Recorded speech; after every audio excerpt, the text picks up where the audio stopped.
नमस्कार। अपना प्रदेश उत्तर प्रदेश उत्तराखंड देख रहे हैं आप। मैं हूं आपके साथ पूजा मोहन पांडे। बुलेटिन की शुरुआत करेंगे बड़ी और अहम जानकारी के साथ। 3 दिवसीय गोरखपुर दौरे पर हैं सीएम योगी आदित्यनाथ। सीएम ने गोरखपुर को 464 करोड़ की सौगात दी है। 464 करोड़ की 208 परियोजनाओं का लोकार्पण भी हुआ है और शिलान्यास भी। 181 विकास परियोजनाओं को जनता के सुपुर्द कर दिया गया है, यानी कि लोकार्पित कर दिया गया है। तो वहीं 27 विकास कार्यों की अगर बात की जाए तो इनका शिलान्यास हुआ है, यानी कि आज के दिन से इन विकास कार्यों का शिलान्यास हुआ है और अब काम शुरू हो जाएगा। अलग अलग योजनाओं के लाभार्थियों को सीएम ने प्रमाण पत्र भी बांटे हैं। और अगर बात की जाए तो इन कार्यक्रमों के बाद सीएम क्या करने वाले हैं तो वो भी समझ लीजिए। बशारतपुर में बीजेपी बूथ समिति के पदाधिकारियों के साथ बैठक करेंगे सीएम योगी और यह 2024 के मद्देनजर बेहद इंपॉर्टेंट के मीटिंग और इसके बाद गोरखनाथ मंदिर में रात्रि विश्राम का कार्यक्रम है। तो बड़ी और अहम जानकारी आपको दे रहे हैं। 3 दिवसीय गोरखपुर दौरे पर हैं CM Yogi Adityanath. Medical college के पुनरुद्धार का मामला हो, गोरखपुर की सड़कों के चौड़ीकरण का मामला हो और विद्युत की अनियमित आपूर्ति पर ब्रेक लगाते हुए विद्युत की आपूर्ति को नियमित बनाने का कार्य हो, या विकास की छोटी बड़ी वे सभी परियोजनाएं जो बाढ़ से जुड़ी हुई थी, स्वास्थ्य से जुड़ी हुई थी, शिक्षा से जुड़ी हुई थी, इंफ्रास्ट्रक्चर से जुड़ी हुई थी, इन सभी को व्यवस्थित रूप से आगे बढ़ाने का कार्य किया। सरकार पैसा दे सकती है, उन्हें समयबद्ध ढंग से पूरा भी कर सकती है, लेकिन उनके संरक्षण का दायित्व जनता जनार्दन को स्वयं लेना होगा। यह शहर हमारा है। तो चलिए ग्राउंड जीरो का रुख करते हैं। सुभाष हमारे साथ ग्राउंड जीरो से जुड़े हुए हैं। सुभाष, क्या कुछ अपडेट है? सीएम योगी आदित्यनाथ का 3 दिवसीय दौरा और इस दौरे में बेहद खास चीजें देखने को मिली हैं। 464 करोड़ एक बड़ा अमाउंट है। 464 करोड़, इसमें लगभग 200 से ज्यादा परियोजनाओं का लोकार्पण भी हुआ है, शिलान्यास भी इस दौरान देखने को मिला। और सबसे अहम बिंदु क्या है गोरखपुर के मद्देनजर? जो योजनाएं, जो कह सकते हैं कि जो तमाम चीजें लोकार्पित आज हुई हैं, उनमें से बेहद खास क्या है जिसपे जनता का ध्यान जाना चाहिए? जी बिल्कुल पूजा, मैं आपको बता दूं कि 464 करोड़ रुपए की जो है परियोजनाओं का 208 परियोजनाओं का मुख्यमंत्री योगी आदित्यनाथ ने अभी थोड़ी देर पहले जो है यहाँ पे शिलान्यास और लोकार्पण किया। आपको बता दें कि प्रमुख है वो पूरे शहर से लेकर गांव तक की सड़कों का जाल बिछाने का है, क्योंकि जो है सड़क बहुत जो है गांव शहर में तो ठीक है, लेकिन गांव में सड़कों का जो है बहुत दुर्व्यवस्था है और जो है बदहाल है। इसको लेकर मुख्यमंत्री योगी आदित्यनाथ ने कई करोड़ रुपए का शिलान्यास किया है और साथ ही उन्होंने ये भी कहा है कि जो बरसात का सीजन है, बरसात आने वाला है, इसको लेकर बाढ़ से बचाव के लिए जो है तमाम योजनाओं का उन्होंने यहाँ पे शिलान्यास किया है और तमाम योजनाओं के लिए अधिकारियों को उन्होंने निर्देशित किया है कि बाढ़ से बचाव के लिए किस तरीके से वो अभी से जुट जाए, क्योंकि बारिश का सीजन है और इसमें जो है बाढ़ से बहुत खतरा हो जाता है। बिल्कुल बाढ़ का जिक्र आप कर रहे हैं सुभाष। देखिए, अभी कुछ दिनों पहले नेपाल में बारिश हुई, बारिश के बाद राप्ती का जो जल स्तर था वो इंक्रीज हुआ है और श्रावस्ती के 12 से ज्यादा जो जनपद थे वो डूब गए थे। अब दूसरे नंबर पे नंबर आता है गोरखपुर क्षेत्र का और भी कई अन्य क्षेत्र हैं, बस्ती हो गई, बहराइच हो गया, ये तमाम जो क्षेत्र हैं वो भी बाढ़ की जद में आते नजर आते हैं। इसके लिए प्रशासन की तरफ से क्या कुछ इंतजाम किए जाएंगे? और सबसे बड़ी बात यह कि 3 दिवसीय कार्यक्रम के दौरान शाम की मीटिंग में क्या कुछ खास रहने वाला है? 2 सवाल है मेरे आपसे। देखिए, आपको बता दें कि बाढ़ से बचाव के लिए तमाम यहाँ के अधिकारी करीब 3-4 महीने पहले से ही जुटे हुए हैं और तमाम बंधों की मरम्मत की जा रही है और बंधों की मरम्मत के साथ साथ जो है गाँव वालों को सचेत भी किया जा रहा है कि पूरी तरीके से अपनी सुरक्षा अभी खुद करें। आपको बता दें कि मुख्यमंत्री योगी आदित्यनाथ का अभी शाम का कार्यक्रम जो है वो मिशन 2024 को लेके है। मिशन 2024 की तैयारियों के लिए अभी बीजेपी के बूथ अध्यक्षों के साथ, पदाधिकारियों के साथ एक मीटिंग करेंगे थोड़ी ही देर बाद और उस मीटिंग में मिशन 2024 को किस तरीके से पता पाना है, किस तरीके से उस पर जीत हासिल करना है, उसको लेकर मुख्यमंत्री योगी आदित्यनाथ को गुरु मंत्र देंगे और यहाँ तक बताएंगे कि किस तरीके से जो 5 साल से ऊपर उनकी सरकार चली है उसकी योजनाओं को, परियोजनाओं को जनता तक पहुंचाएं। केंद्र से जो है केंद्र शासित जो परियोजनाएं हैं उनकी जो लाभान्वित हुए हैं लोग उस परियोजनाओं से, उनको जाके घर घर लोगों को बताएं और लोगों को बताएं कि किस तरीके से सरकार काम कर रही है, उनके जो है उद्देश्यों का जो जनता की उद्देश्य है कि हम सुरक्षित हैं, हमको जो है तमाम तरह के लाभ मिले, उसको किस तरीके से सरकार लगातार जो है लाभान्वित कर रही है, सुरक्षा की गारंटी दे रही है। चलिए, बहुत शुक्रिया सुभाष हमारे साथ जुड़ने के लिए, अहम जानकारी साझा करने के लिए। तो शाम की मीटिंग बेहद खास, इसमें मिशन 2024 के मद्देनजर जो कमजोर बूथ हैं उनको सशक्त किस तरीके से किया जाए, इसके मद्देनजर काम होने वाला है। खबरों में आगे बढ़ते हैं, बड़ी और अहम जानकारी आपको वाराणसी से दे रहे हैं। वाराणसी कोर्ट में ज्ञानवापी मामले को लेकर के सुनवाई बदस्तूर जारी है। दोनों पक्ष के अधिवक्ताओं के बीच में जुरा हो रही है। जुला जज के हस्तक्षेप से माहौल को फिलहाल शांत करवाया गया है। मुस्लिम पक्ष के अधिवक्ता 7/11 पर अपनी दलील रख रहे हैं। जिला जज ने शांति से दलील रखने के लिए कहा है, तो आपको बड़ी और अहम जानकारी दे रहे हैं। इस खबर पर ज्यादा जानकारी के लिए धर्मेंद्र चौबे हमारे साथ में जुड़े हुए हैं। धर्मेंद्र, क्या कुछ अपडेट ग्राउंड जीरो से? देखिए पूजा, अभी फिलहाल में ज्ञानवापी कोर्ट परिसर की कार्रवाई पूरी हो गई है और मुस्लिम पक्ष ने अपना पक्ष रख दिया है, पूरी बहस कर ली है। जो 52 पेज की बात हो रही थी 7-11 पे 52 पैरा जो था उसकी पूरी बहस कर ली गई।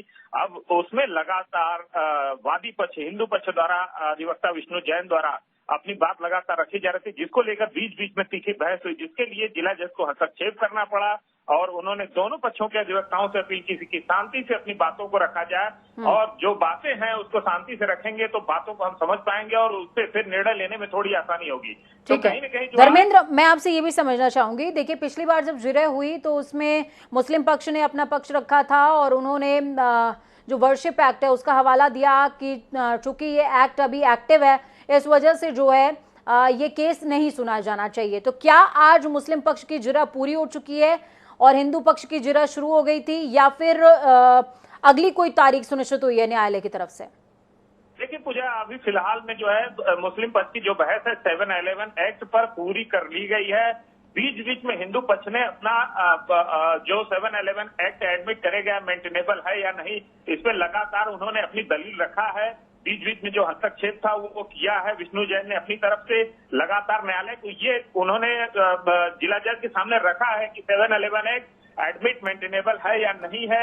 1991 वर्षीय एक्ट का जो हवाला लगातार मुस्लिम अब देना शुरू कर दिया है और प्राइमा फेसाई कोर्ट को सेटिस्फाई करने की कोशिश की है कि जो मुस्लिम पक्ष ने 4 से 5 दिन तक आर्गुमेंट किया वो उनकी प्लीडिंग के बियॉन्ड है, उसके लिए उनकी कोई प्लीडिंग नहीं है। और साथ ही साथ कोर्ट ने मुझे जो जितने आरोप आज सुबह से आप सुन रहे थे राज्य सरकार के वकील होने का और ये सारी बातें, राज्य सरकार ने जो मुझे नो ऑब्जेक्शन दिया था केस कंडक्ट करने के लिए, वो मैंने कोर्ट के सामने रखा और कोर्ट ने मुझे अधिकृत किया है कि मैं प्लेंटिफ नंबर 2 और 5 की 2 से 5 की तरफ 2 से 5 तक अपनी बहस पहले चालू करूंगा। राखी सिंह के वकील को इजाजत नहीं दी अपनी बहस रखने के लिए।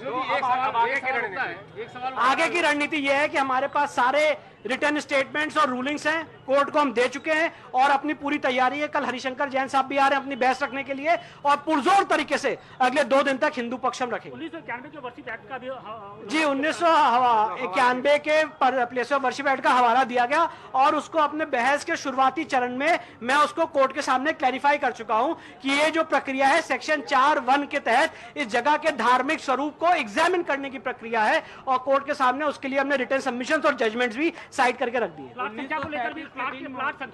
प्लॉट संख्या को लेकर मैंने खुद क्लैरिफाई किया कि जो मुस्लिम पक्ष है, और ये बात आप उनसे पूछिएगा, आपके सामने बहुत जिम्मेदारी से कहना चाहता हूं, वो खुद अपनी एप्लीकेशन में इस जगह की प्लॉट संख्या को पैरा नंबर 3 में 9130 मेंशन कर रहे हैं। पिछले 4 दिन से और लगातार 4 दिन से बहस करते रहे कि हमने प्लॉट नंबर गलत मेंशन किया है। वो खुद अपनी एप्लीकेशन में इस जगह को लिख के आए हैं कि 600 साल से खसरा नंबर 9130 पे वो नमाज पढ़ते चले। लेकिन वो वार्ड को लेकर सवाल उठा रहे हैं कि आप देखिए काशी विश्वनाथ का गेट नंबर 1 दशाश्वमेध वार्ड में आता है और जो गेट नंबर 4 है वो पीएच चौक में आता है। तो कोई ये कहे कि आपने गेट नंबर 4 का नहीं दिया 1 का दिया, ये बेमानी बात है, क्योंकि जो सीपीसी की धारा है 7(3) उसके तहत ये रिक्वायरमेंट है कि हमें सूट प्रॉपर्टी को आइडेंटिफाई करना है। आइडेंटिफाई करने के लिए हमने पीएच दशाश्वमेध लिखा है जो गेट नंबर 1 में आता है। देखिए दीन मोहम्मद का केस इस केस पे अप्लाई नहीं होता है। हमने वो कोर्ट के सामने बात रखी है और आगे भी रखेंगे क्योंकि उसमें कोई भी हिंदू पक्षकार पार्टी नहीं था। लेकिन वो आपके जो तो आपने सुना, देखा और समझा कि किस तरीके से अब आक्रामक रवैया है हिंदू पक्ष का और साफ तौर पर कहते नजर आ रहे हैं कि अगले 2 दिनों तक जिरह चलेगी और 2 दिनों तक हिंदू पक्ष अपने बयानातों को रखेगा। धर्मेंद्र, सबसे बड़ी बात है, मैं आपसे ये समझना चाहूंगी, अगर आप फोन लाइन पर अभी मौजूद हैं तो ये जो पूरा मुद्दा है धीरे धीरे करके अयोध्या प्रकरण के जैसा ही ये पब्लिक माफ कीजिएगा लैंड सूट का रूप लेता जा रहा है। मुझे देखिए, सीधे तौर पे मैं बताना चाहूंगा, जो मस्जिद है वो लैंडलॉर्ड की जो बात की जा रही थी, वो लैंडलॉर्ड जो विष्णु जैन ने अभी बताया है, विष्णु जैन ने स्पष्ट किया है कि जो मस्जिद ज्ञानवापी परिक्षेत्र है वो चौक थाना में आता है और गेट नंबर 1 जो है वो दशाश्वमेध थाना में। दो परिक्षेत्रों में लैंडलॉर्ड की जो बात प्रतिवादी पक्ष द्वारा रखा गया कि हम इस लैंडलॉर्ड में नमाज अदा करते हैं, लेकिन कहीं न कहीं उन चीजों में डिस्प्यूट जो है वो स्पष्ट हो रहा है। बिल्कुल, चलिए उस चीज को लेकर ये पूरा मामला धीरे धीरे करके लैंड डिस्प्यूट की तरफ आगे बढ़ता हुआ, और अब देखना होगा कि आखिरकार माननीय न्यायालय का क्या कुछ फैसला होता है। बहुत शुक्रिया हमारे साथ जुड़ने के लिए, अहम जानकारी साझा करने के लिए। तो वहीं उत्तर प्रदेश पीएससी को नए जवानों का एक नया ग्रुप मिल गया है। लखनऊ पुलिस लाइन में पीएससी रिक्रूट आरक्षियों की दीक्षांत परेड समारोह का आयोजन हुआ। इस कार्यक्रम में मुख्यमंत्री योगी आदित्यनाथ भी शरीक हुए हैं और परेड की सलामी ली है। इस दौरान सीएम ने 4 सर्वश्रेष्ठ परेड कमांडर्स को सम्मानित भी किया। आपको बता दें कि प्रदेश में कुल 15,487 जवानों ने अपना प्रशिक्षण खत्म कर लिया है। लखनऊ के साथ ही अन्य स्थानों पर भी पासिंग आउट परेड का आयोजन हुआ। लखनऊ में 399 पीएससी रिक्रूटर्स ने प्रशिक्षण समाप्त कर लिया है। अब इन जवानों को प्रदेश की अलग अलग वाहिनी में तैनात कर दिया जाएगा। मुझे पूरा विश्वास है कि आप सब लोगों के सहयोग से, प्रदेश की जनता के सहयोग से पुलिस डिपार्टमेंट इसी तरह से कार्रवाई करती रहेगी और प्रदेश को एक सुरक्षा का ऐसा वातावरण उपलब्ध कराएगी जिसमें हर जो नागरिक कानून का पालन करता है, अपने उद्देश्यों को पूरा कानून के तरीके से पूरा करता है। तो वहीं गोंडा पुलिस विभाग में एक लव जिहाद का मामला सामने आया है, जहां पर तैनात एक दरोगा ने अपना धर्म छिपाकर युवती को शादी का झांसा देकर उसके साथ 3 साल तक दुष्कर्म किया। अब शादी से इनकार करने के बाद पीड़ित युवती न्याय के लिए गुहार लगा रही है, जबकि पूरा प्रशासन मामले को दबाने में जुटा हुआ है। लव जिहाद का ये सनसनीखेज मामला नगर कोतवाली क्षेत्र का। यहां पर रहने वाली एक पीड़िता के मुताबिक जिले में तैनात वसी अहमद नाम के एक दरोगा से उसकी साल 2019 में मुलाकात हुई। इस दौरान दरोगा ने अपना धर्म और नाम छिपाकर युवती से दोस्ती करी। धीरे धीरे दोनों की दोस्ती प्यार में तब्दील हो गई। आरोप है कि दरोगा ने शादी का झांसा देकर युवती से संबंध बनाए। पीड़िता का यह भी कहना है कि 3 साल तक दरोगा उसे शादी करने का झांसा देता रहा और उसके साथ दुष्कर्म करता रहा। इस दौरान पीड़िता कई बार गर्भवती भी हुई है, लेकिन आरोपी शादी से पहले बच्चा न होने का हवाला देकर उसका गर्भपात कराता रहा है। इस पूरे मामले में पुलिस की भूमिका संदिग्ध नजर आ रही है, क्योंकि हाल ही में सामने आए वीडियो में पुलिस दुष्कर्म पीड़िता के घर आधी रात को छापेमार कार्रवाई करती नजर आई, जिसमें साफ तौर पर देखा जा सकता है कि पुलिस पीड़िता को जबरन पकड़कर ले जा रही है।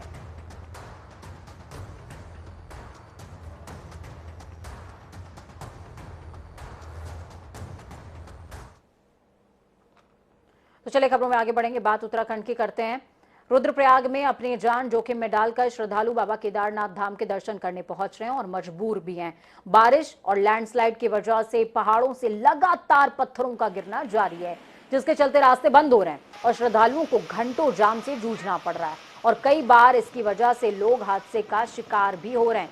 वहीं केदारनाथ पैदल मार्ग पर भैरव गदेरे के पास पहाड़ से निकल रहा बारिश का पानी काफी तेजी से बह रहा है, जिससे श्रद्धालुओं की जान जोखिम में बनी हुई है। हालांकि एसडीआरएफ और पुलिस की टीमें किसी भी हालात से निपटने के लिए सक्षम बताई जा रही हैं और तैनात भी हैं। बागेश्वर के 3 होनहार छात्रों ने नवोदय विद्यालय की प्रवेश परीक्षा में सफलता अर्जित की। इन छात्रों ने अपनी सफलता का श्रेय माता पिता और टीचर्स को दिया है। छात्रों का साफ तौर पर कहना है कि वो आगे चलकर आईपीएस और वैज्ञानिक बनना चाहते हैं। तो वहीं बच्चों की सफलता पर उनके पेरेंट्स और टीचर्स ने उज्जवल भविष्य की कामना और शुभकामनाएं दी हैं। आपको बता दें कि जवाहर नवोदय विद्यालय प्रवेश परीक्षा में सोनाक्षी पांडे ने पहला स्थान अर्जित किया है, तो वहीं उन्नति किलकोटी ने जवाहर विद्यालय में तीसरा स्थान अर्जित किया, जबकि वैभव पाठक को नवोदय विद्यालय में दूसरा स्थान मिला है। साथ ही वैभव का सैनिक स्कूल घोड़ाखाल प्रवेश परीक्षा में भी चयन हो गया है। नवोदय विद्यालय में पहला स्थान प्राप्त किया है और इसका श्रेय मैं अपने माता पिता, खास करके अपने पिताजी मिस्टर संजय पांडे को और मेरे सर मिस्टर GS चौहान को देना चाहूँगी, जिन्होंने मुझे इसके लिए बहुत ज़्यादा मोटिवेट और इंस्पायर किया है। कॉर्बेट टाइगर रिजर्व प्रशासन ने मानसून सत्र शुरू होते ही शिकारियों की रोकथाम के लिए फ्लैग मार्च का आयोजन किया। मानसून शुरू होते ही कई क्षेत्रों में शिकारी सक्रिय हो जाते हैं। ऐसे में शिकारियों की नजर वन्य जीवों और वनों पर रहती है। इसी को देखते हुए कॉर्बेट प्रशासन मानसून सीजन में पूरी तरीके से अलर्ट मोड पर है। पार्क में शिकारियों की घुसपैठ को रोकने के लिहाज से कॉर्बेट की दक्षिणी सीमा पर प्रशासन ने गश्त तेज कर दी है। साथ ही ड्रोन और थर्मल कैमरे से भी पार्क पर निगरानी रखी जा रही है। मानसून सत्र जो है चल रहा है, तो बारिश के समय में ज़्यादातर हमारे जो वन मार्ग हैं ये क्षतिग्रस्त हो जाते हैं और फिर ये आवागमन का साधन जो है बाधित हो जाता है, जिसकी वजह से बहुत सारे क्षेत्रों में पैदल ही गश्त कर सकते हैं या हाथियों के माध्यम से गश्त होती है। तो ये संवेदनशील समय रहता है वन विभाग के लिए। टूरिस्टों का भी जो है आवागमन कम हो जाता है, तो वन्य जीवों की सुरक्षा या वनों की सुरक्षा के लिए संवेदनशील रहता है। इसी क्रम में जो है आज एक फ्लैग मार्च, जिसमें कि न सिर्फ हमारी ये जो संवेदनशील दक्षिणी सीमा है कॉर्बेट की, इसके हमारे सारे स्टाफ ढेला रेंज, झिरना रेंज और कालागढ़ रेंज के थे, बल्कि साथ में जो हमारे समीपवर्ती जो है तराई पश्चिमी वन प्रभाग जो है उसके फांटो रेंज के कर्मचारी और साथ ही उत्तर प्रदेश राज्य के जो अमानगढ़ टाइगर रिजर्व है उनके कर्मचारी और नगीना रेंज के कर्मचारी, ये सभी सम्मिलित थे। समाजसेवी और पद्मश्री से सम्मानित अवधेश कौशल का निधन हो गया। देहरादून के एक निजी अस्पताल में उन्होंने अंतिम श्वास ली। अवधेश कौशल 87 वर्ष के थे। कौशल ने शिक्षा, पर्यावरण और मानवाधिकारियों के लिए जीवन भर काम किया। लंबे समय से बीमार थे और सोमवार से उनके अंगों ने काम करना बंद कर दिया था, जिसके बाद आज 5 बजे उन्होंने अंतिम श्वास ली। पद्मश्री अवधेश कौशल के निधन पर सीएम पुष्कर सिंह धामी ने भी शोक व्यक्त किया है।